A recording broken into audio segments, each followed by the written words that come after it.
세계 최고의 봉은 에베레스트 산입니다.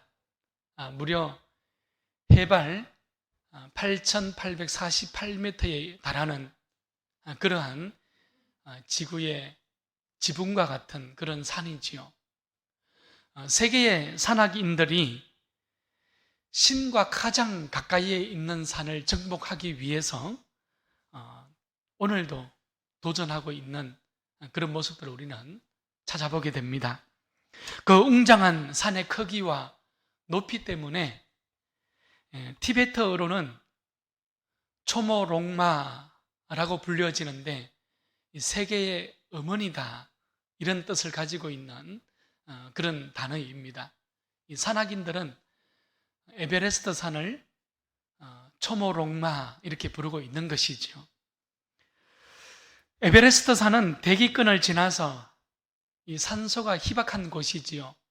성층권 무려 3분의 2 지점까지 솟구쳐 있기 때문에 산을 정상을 오르기 위해서는 가장 먼저 이 저산소증을 극복해야 오를 수 있게 되는 거예요.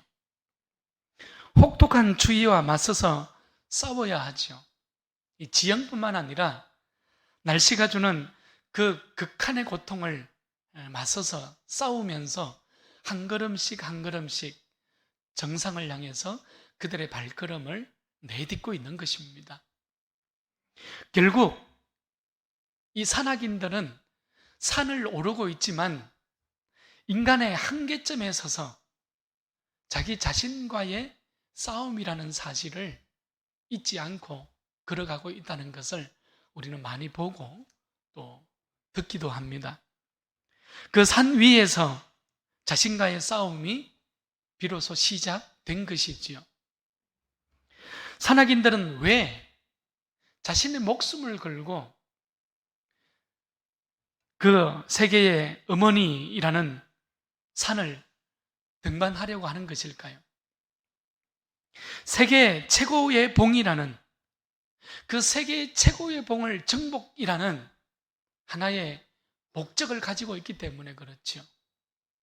그것에 대한 하나의 방향성을 인생의 가치로 삼고 있기 때문입니다. 이런 방향과 이런 목적이 자신의 행동을 결정하게 해주지요. 해야 할 것과 하지 말아야 할 것을 구별하게 해주는 것이에요.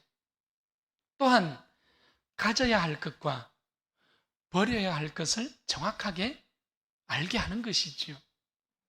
여러분, 하나의 방향, 하나의 목적을 가지니 그 목적을 위해서 걸어가야 하는 삶에 있어서 있어야 할 것과 포기해야 할 것을 정확하게 분별할 수 있게 하는 것입니다.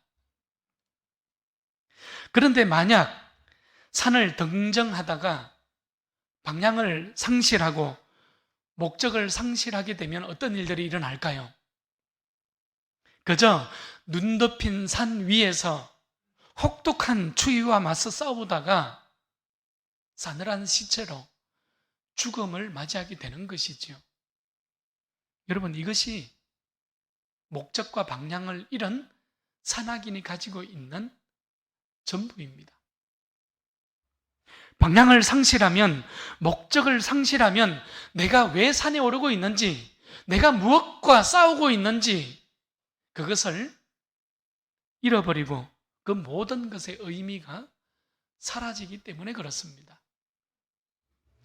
세계 산악인들에는 그래서 이런 유명한 말이 있다고 합니다. 자연을 정복하기 위하여 산에 오른다는 교만한 말을 하지 말라. 단지 자신을 정복하기 위하여 오르는 것이다. 우리는 살아가면서 무엇인가 이루고 무엇인가를 성취하고 어떤 업적을 남기기 위하여 우리는 살아가려고 합니다. 자신을 잊어버리게 만들지요. 그래서 돈을 벌고, 그래서 권력의 중심에 서고 싶어 합니다. 또한 자신을 잊어버리고 더 좋은 사회를 만들기 위해서 열심히 최선을 다해서 살아가고자 합니다. 그래서 이런저런 행정력을 동원하고 법을 정비하기도 합니다. 여러분, 그러나 어느 순간 나 자신을 잊어버립니다.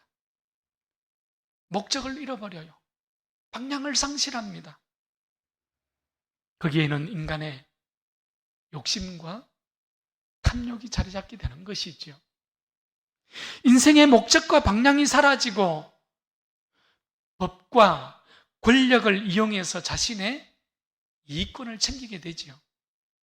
여러분, 요즘 뉴스에 도배하고 있는 하나의 현상이기도 합니다. 다른 사람보다 먼저 정보를 입수합니다. 그리고 그 권력과 힘을 이용하지요. 목적을 잃어버리니 형식과 수단만 남게 된 것입니다.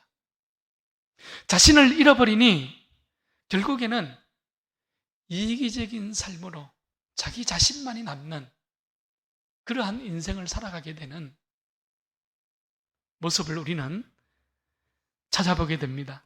그러나 결국에는 어떻습니까? 몰락하고 마는 것이죠. 우리 믿음의 삶도 마찬가지입니다.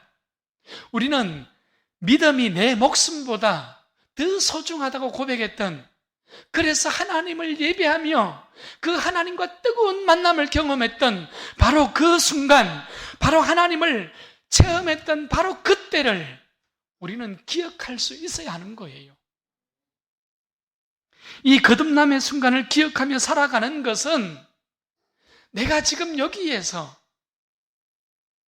해야 할 것과 하지 말아야 할 것을 정확하게 구별하게 해주는 것이죠. 여러분, 하나님을 만났던 그 순간을 기억하는 것은 내가 무엇을 버려야 하고 내가 무엇을 붙잡아야 하는지를 정확하게 보게 하는 것이에요. 우리의 신앙이 형식적으로 변하고 우리의 믿음이 수단으로 변하는 것을, 변질되어지는 그것을 막아주는 역할을 하는 것은 하나님과의 뜨거운 만남, 그것밖에 없다는 것을 우리는 오늘 기억할 수 있기를 바랍니다. 오늘 우리 모두가 하나님을 만나고 하나님을 예배하는 것이 형식적이지 않기를 바랍니다. 예배가 수단이 되어서는 안 되는 거예요. 여러분, 예배는 목적입니다. 인생의 목적이에요. 예배는 그래서 생명인 것입니다. 내가 살고 죽는 것을 결정하는 그 자리가 바로 예배의 자리잖아요. 그래서 우리에게 예배의 자리는 내가 해야 할 것과 하지 말아야 할 것을 명확하게 보게 하는 바로 그 생명의 자리가 되는 것입니다. 지혜의 자리가 되는 것이죠. 오늘 예배드리는 이곳이 하나님의 이런 은혜가 충만할 수 있기를 축원합니다. 여러분, 이스라엘 죄악이 만연했지요. 그 죄악이 만연했던 그 배후에는 무엇이 있었습니까? 타락한 가정과 타락한 종교가 있었다고 우리는 지난주에 말씀을 통해서 우리는 들었습니다. 이스라엘의 타락 뒷면에는 남편들의 죄를 부추기고 있는 그 여인들이 있었죠. 가정의 타락의 모습이었습니다. 또한 하나님의 집이라 일컫는 베델의 타락이 있었죠. 종교의 타락이 있었다고 아모스는 하나님의 말씀을 선언하고 있었습니다. 그래서 아모스는 아모스 3장 1절 말씀에서, 또한 4장 1절 말씀에서도, 또 우리가 앞으로 보게 되겠지만 5장 1절 말씀에서도 예배가 수단으로 변질되어진 바로 그 이스라엘 백성들을 향하여서 여호와께서 너희에 대하여 이르시는 이 말씀을 들으라, 들으라고 계속적으로 반복하며 선언하고 있는 아모스의 말씀을 우리는 발견하게 되는 것입니다. 하나님을 등진 그 이스라엘 백성들이 그 타락한 자리에서 제발 하나님께로 돌아와서 하나님의 말씀을 들으라는 그 안타까움의 외침이 되는 것이지요. 하나님께 돌아와서 여호와의 말씀을 경청하고 여호와의 말씀에 순종하라는 그러한 외침이 되는 것입니다. 특히 오늘 우리가 읽었던 4장 4절 말씀을 보십시오. 아모스는 너희는 베델로 가서 너희는 길갈로 가서 죄를 더하고 범죄를 더한다고 탄식하고 있잖아요. 종교적 타락의 모습이죠. 오늘 4절에서 가서라는 이 단어, 이 가서라는 단어는 히브리어로 보게 되면 보라는 단어예요. 여러분, 이 원어로 이 보라는 것은 오늘 본문에 나오는 가서라는 단어가 아니라 원어의 그 의미는 오다라는 뜻입니다. 만나다, 임하다 이런 의미를 가지고 있는 것이 보라는 단어입니다. 자, 그러니까 오늘 4절에서 제사장이 이 이스라엘 백성들을 향하여서 예배의 자리로, 성소의 자리로 이스라엘 백성들을 초청할 때에 사용되어졌던 단어가 바로 이 보라는 단어예요. 예배의 자리, 생명의 자리로 오라는 것이지요. 그리고 하나님께 제사 드리고 그리고 그곳에서 속죄함을 입으라는 것이지요. 여러분, 그것이 구약시대의 제사장들이 이스라엘 백성들을 향하여서 이스라엘을 초청하고 있는 그 단어입니다. 그러나 오늘 아모스는 타락의 자리에서, 하나님을 등진 그 자리에서 돌아오지 않는 이스라엘 백성들을 향하여서 이 보라는 단어를 어떻게 사용하고 있습니까? 뒤집어 놓은 거예요. 너희들이 예배의 현장인 베델에 가서, 너희들이 예배의 처소인 길갈로 가서 그곳에서 죄를 더하고 범죄를 더하고 있구나, 이런 탄식의 모습이 되는 것입니다. 여러분, 가서라는 것은 어디로 가서라는 거예요? 베델로 가서, 길갈로 가서 종교적인 형식에 빠져서 실컷 죄를 지어라, 이런 의미지 않습니까? 오늘 4절과 5절 말씀을 보십시오. 너희는 베델에 가서 범죄하며 길갈에 가서 죄를 더하며 아침마다 너희 희생을 3일마다 너희 11조를 드리며 누룩 넣은 것을 불살라 수은제로 드리며 낙헌제를 소리내어 선포하려무나 이스라엘 자손들아, 이것이 너희가 기뻐하는 바니라. 예배드리고 하나님을 만나고 속죄해야 할 그 예배의 자리에서 오히려 보십시오, 너희의 희생이지요. 너희 11조입니다. 너희가 기뻐하는 바라고 아모스는 지금 탄식하고 한탄하고 있습니다. 이스라엘이 베델로 가서, 길갈로 가서 예배하는 이유가 하나님이 아니었어요. 여러분, 이스라엘은 예배의 자리에서조차 자신들의 부름받은, 자신들의 구별되어진 그 목적을 상실했던 것입니다. 예배의 자리에서조차 하나님의 말씀 앞으로 돌아서야 하는 그 인생의 방향을 상실했던 것이에요. 하나님을 섬기고 하나님을 기쁘시게 해야 할 예배가 자신의 뜻을 이루기 위한 수단으로 변질되어진 것이죠. 결국 하나님을 기쁘시게 하는 일이 아니라 나 자신을 기쁘시게 하는 바 되었다고 아모스는 지금 외치고 있는 것이에요.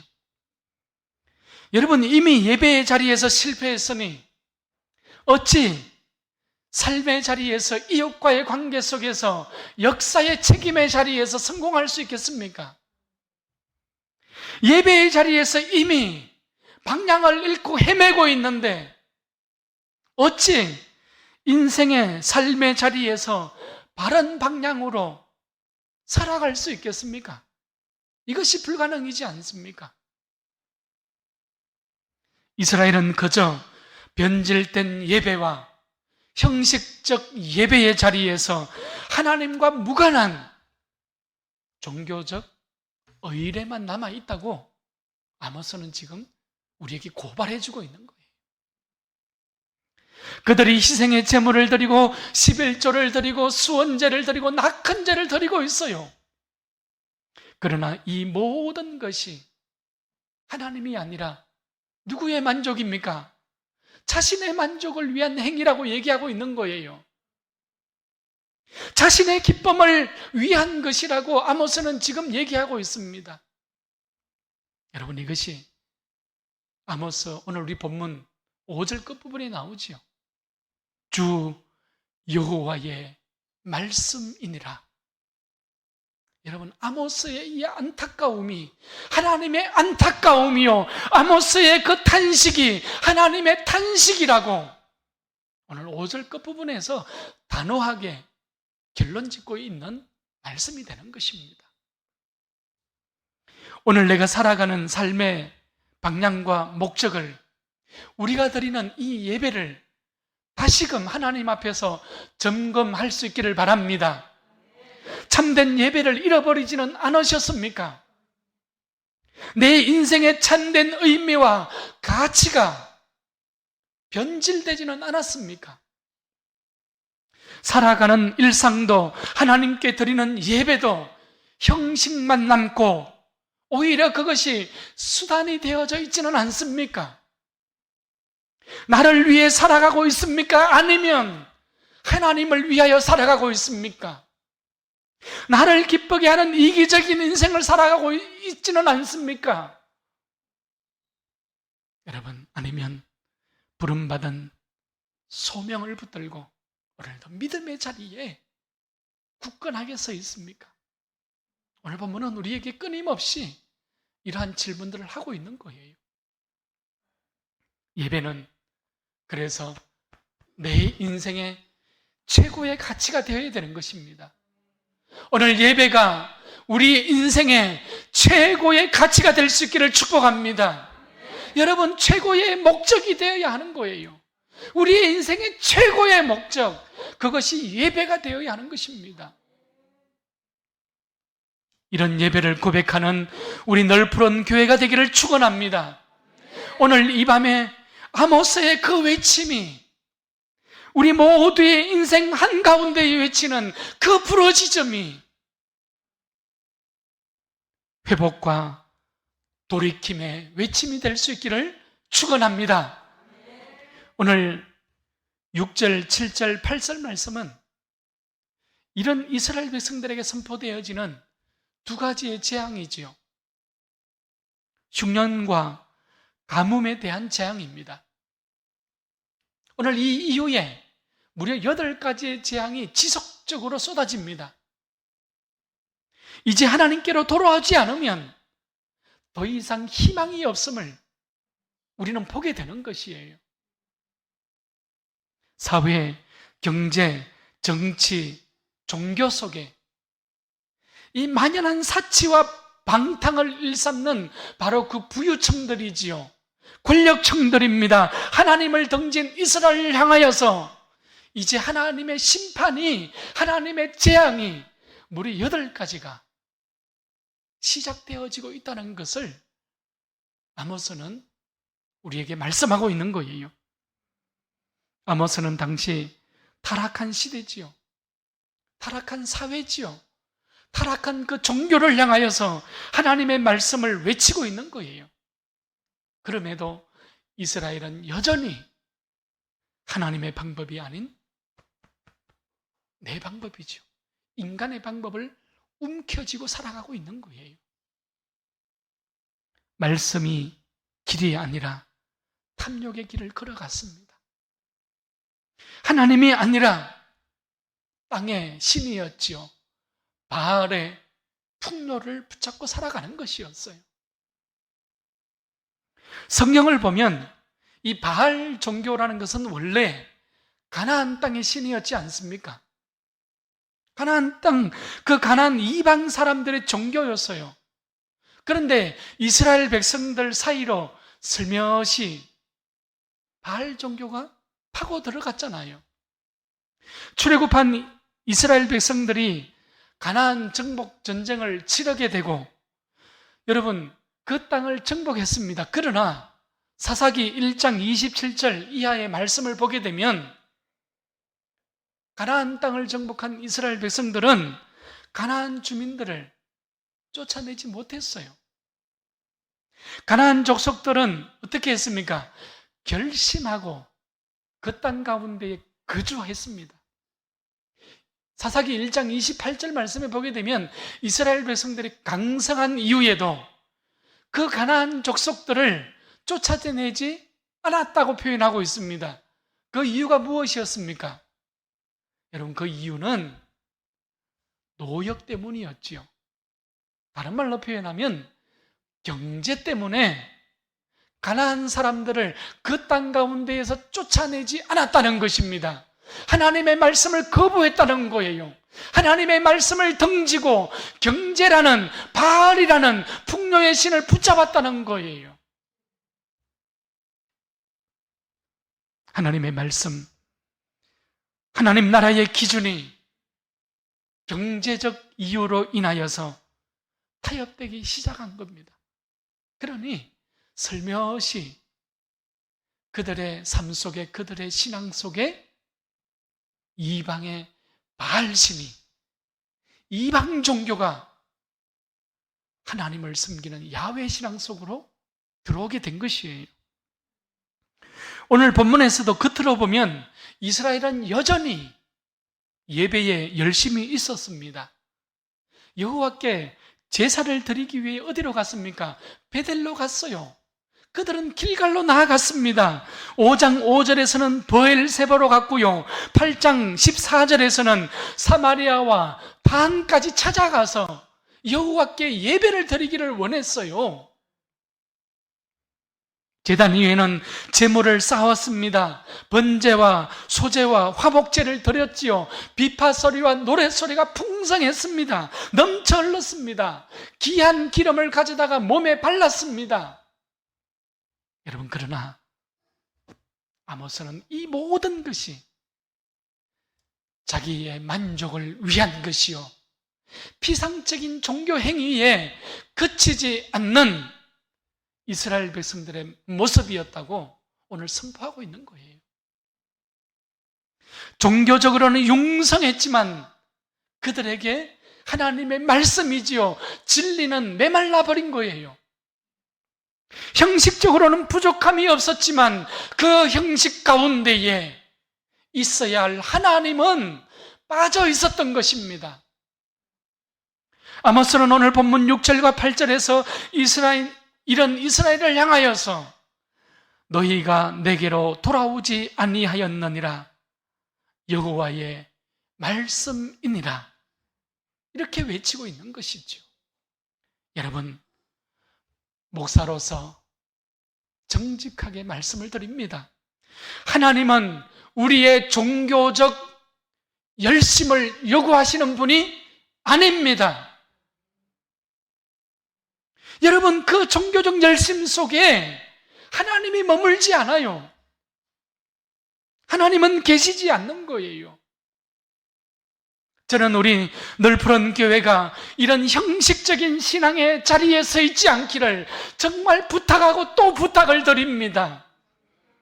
하나님의 말씀에 순종하는 그 자리, 그 말씀을 붙잡고 내 삶이 변화되어지고 하나님과 동행할 줄 아는 그 자리, 여러분, 그 자리가 승리의 자리요, 그 자리가 우리의 이웃과 사회를 향하여서 소금과 빛의 삶을 살아가는 하나님과 동행하는 자리라고 우리에게 말씀하고 있지 않습니까?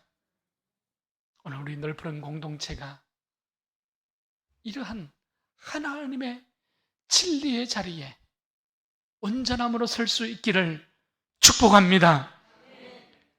말씀을 정리합시다. 하나님은 이스라엘이 말씀과 언약을 붙들고 살기를 원했는데, 여러분, 이스라엘 백성들은 돈을 붙들고 살아갔습니다. 하나님은 이스라엘 백성들이 그 이스라엘을 통하여서 온 세계 열방 가운데에 하나님의 복을 흘러보내고 하나님의 구원의 복을 나누어 주기를 원하셨는데, 축복의 통로지요, 사명자의 길이지요, 그러한 삶의 길을 걸어가기를 원하셨는데, 이스라엘은 시간이 지날수록 그들의 신앙은 희석되어졌고 그들의 사명은 희미해진 것입니다. 하나님이 눈에 보이지 않으니 눈에 보이는 바알을 붙잡고 살아가기 시작한 거예요. 이스라엘은 더 이상 하늘의 사람이 아니라, 약속의 사람이 아니라 땅의 사람이 되어졌던 거예요. 그들은 저주의 백성으로 서게 된 것입니다. 하나님은 오늘 이스라엘 백성들에게 재앙을 선포하고 계시지만, 이스라엘 백성들을 향한 그 목적이지요, 재앙의 방향이지요, 여러분, 그것은 재앙이 아니라 무엇입니까? 내게로 돌아오라는 거예요. 하나님의 그 안타까움에 부러지즘의 소리지요. 하나님의 초대인 것입니다. 하나님이 사라진 삶으로부터, 형식적인 예배의 자리에서부터, 나 중심의 인생의 길에서 하나님을 향하여서 다시금 돌아서라는 것입니다. 하나님께로 다시 돌아오라는 것이에요. 하나님의 말씀 앞으로 돌아오라는 바로 그러한 말씀이 되는 것입니다. 성경에 보게 되면 참된 예배자들이 그 삶 속에서 하나님과 어떻게 동행하였는지 우리에게 무수히 많은 모델들을 보여주고 있지 않습니까? 특히 히브리서 11장 말씀이 믿음장이라고 불리어지는 이유가 여기에 있는 것이지요. 아벨은 믿음으로 가인보다 더 나은 예배를 하나님께 올려드렸습니다. 그리고 하나님께로부터 의로운 자라는 증거를 받게 되잖아요. 여러분, 또한 에녹은 하나님을 기쁘시게 하는 자라는 증거를 받았잖아요. 그는 죽음을 보지 않고 하나님과 동행하였습니다.